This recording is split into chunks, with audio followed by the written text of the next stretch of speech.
Warriors, they're trying to avoid going down 0-3 to the Kings tonight. The Warriors began the series as favorites. Now, though, they're underdogs to advance past the first round. That, according to Fox Bet Sportsbook. Shannon, you did choose the Warriors. Can you see Steph leading a storming comeback and shooting them back into this series? Well, Steph's going to be Steph. Steph's going to get his points. They're going to make sure that they're going to set a lot of back picks, a lot of down picks to get him open. But I think Jordan Poole, Skip, and you mentioned this earlier, I think he's the guy. He's the one guy that's capable of coming in off the bench and putting up numbers and tipping the bench scoring in your favor. And he hasn't had one of those games. We know he can go nuclear. We know he can go get you high 20s, mid 30s in a given ball game. And so they're going to need that. Draymond is not there. One of their better rebounders, their best. He's their best assist guy, and he's their defensive captain. He sets the defense. He lets them know what's going on behind him, and he can cover up a lot of mistakes that they make. He's not a great leaper, but he has a great mind. He has a great understanding of the game and know, okay, he did this, so they tried to do that, and he negates that. He's not going to be there. Skip, they're 3-6 without Draymond this regular season. So he's more valuable than what his numbers say. And so I'm expecting the Warriors to play really, really well. I expect Steph to do his thing, but I think the X factor in this game is going to be Jordan Poole. What is Steph's thing in playoff games? What is he? Because I think most people give him a pass because he's so beloved, he's so popular, he's in every commercial. But no, he doesn't get the criticism like a Bron or a Cole or a KD has received. Let's go this generation player. He doesn't get the criticism in the playoffs when he doesn't play well like those guys get. Here's the God's truth about Steph Curry. As great as he has been, two-time former MVP, in big playoff fourth quarters, the greatest shooter ever has very often shot his team in the foot. It happened at Sacramento the other night. He goes 0 for 5 from 3 in the fourth quarter with 2 air balls. It really happened against Boston last year in the finals because in the fourth quarters of those games, and he was the MVP, but he shot 2 of 10 from 3 in all the fourth quarters combined. So he wasn't lethal from 3 in the fourth quarters. I go back to 2016. As your Cleveland Cavaliers fought back from 3-1 down, games 5, 6, and 7. In the fourth quarters of those games, Steph was a combined 6 of 20 and 3 of 12 from 3. And I'll never forget Game 7 at Oracle. Fourth quarter, he goes 1 of 6 and 1 of 5 from 3. Then how about the Toronto series when Kawhi broke through and won his ring? He had a wide open shot. He did. That was to force Game 7. That was a wide open shot at home to force a Game 7, and he missed it. And if I look at the fourth quarters of that 6-game series, he shot 35% from the floor. He was 9 of 26. And from 3, he was 2 of 12. In those fourth quarters of all those games against Toronto, that's 17%.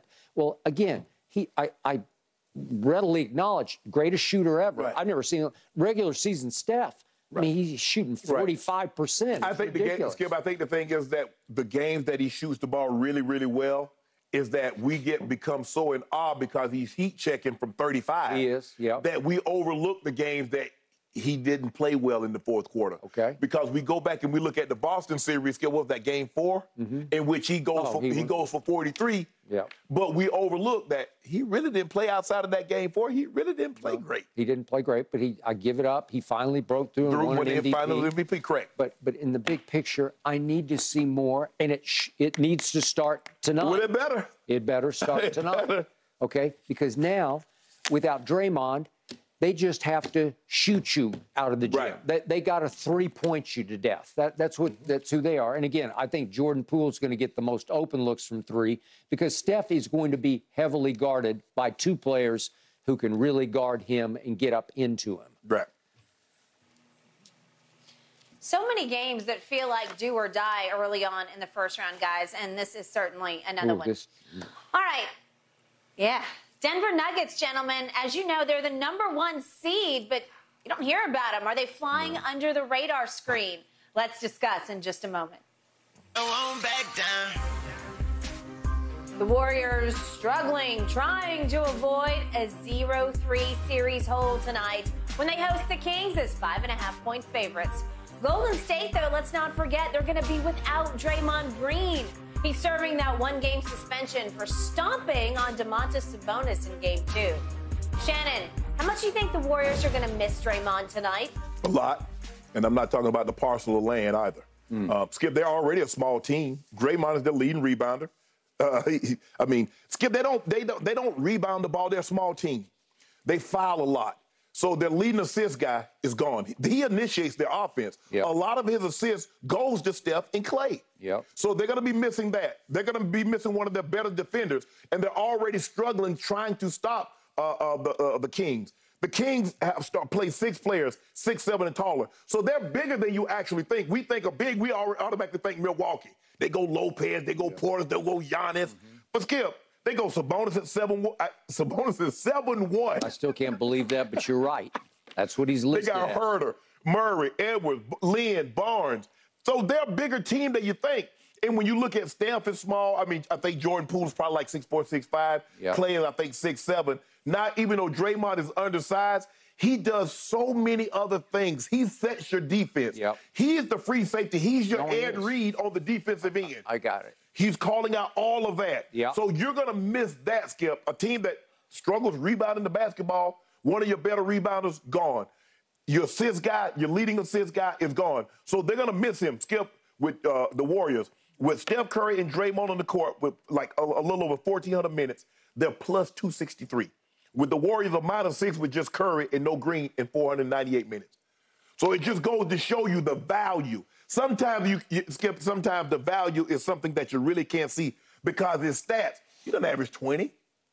He doesn't get you double-digit rebounds. No. He doesn't get you double-digit assists. He just does a lot of the little things that helps you win ball games that a lot of people overlook unless you understand the game. And that's what Draymond does. So they're going to miss him, Skip. They're going to miss him probably more than you know. Now, Steph, they're not going down without a fight. They're at home. That building is going to be rocking. But they're going to miss his presence on the court.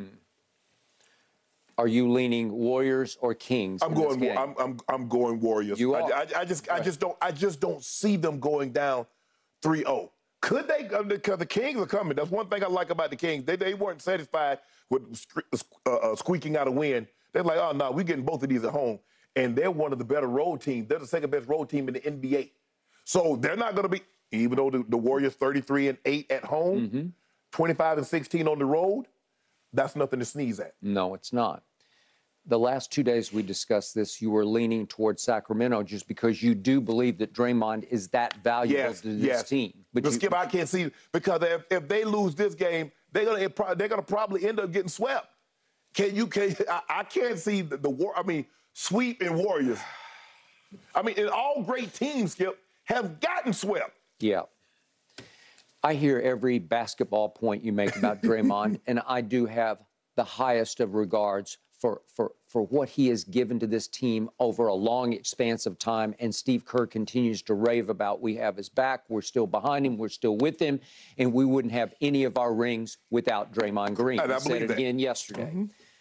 We both agree, even Draymond has acknowledged publicly that when he got suspended in the 2016 finals for Game 5 back home at Oracle, that it turned the tide in the series. He was that valuable at that time because I think he was much more valuable then than he has become now. There's no question about that. All right, so I made the point to you yesterday, our man Eddie House backed me up on this, that I believe his teammates at this moment, just right here, right now, are sick and tired of his behavior.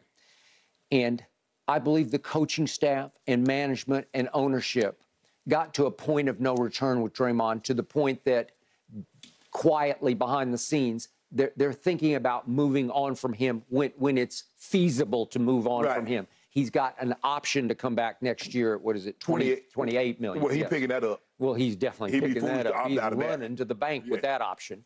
But at some point, I believe, at the trade deadline or whenever they can, or if they want to buy him out or whatever they want to do, they could send him home. They could send him back onto the market.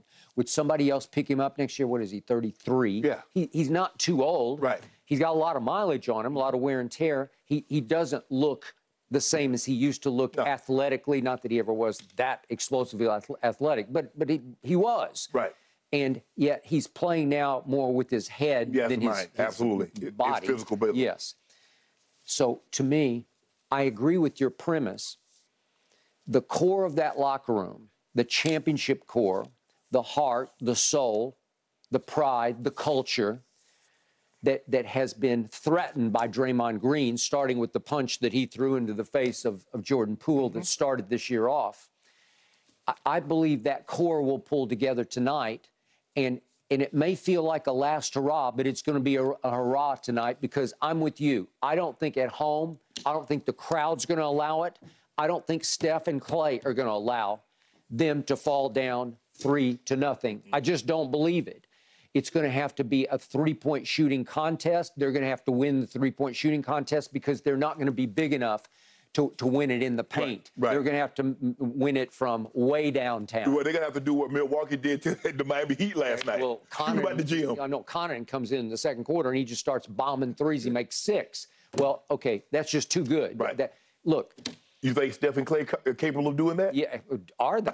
Well, Jordan Poole? Well, that's what I say. All of a sudden, Jordan Poole's role, ironically, because it was Jordan Poole versus Draymond or vice versa to start the year, all of a sudden his role expands exponentially. Right. All of a sudden, he becomes the key piece when he was the odd man out in the first 2 games at Sacramento. Right. All of a sudden, I think it's going to be Jordan Poole's night, and I will not be surprised if he has the biggest three-point shooting night because he'll be the one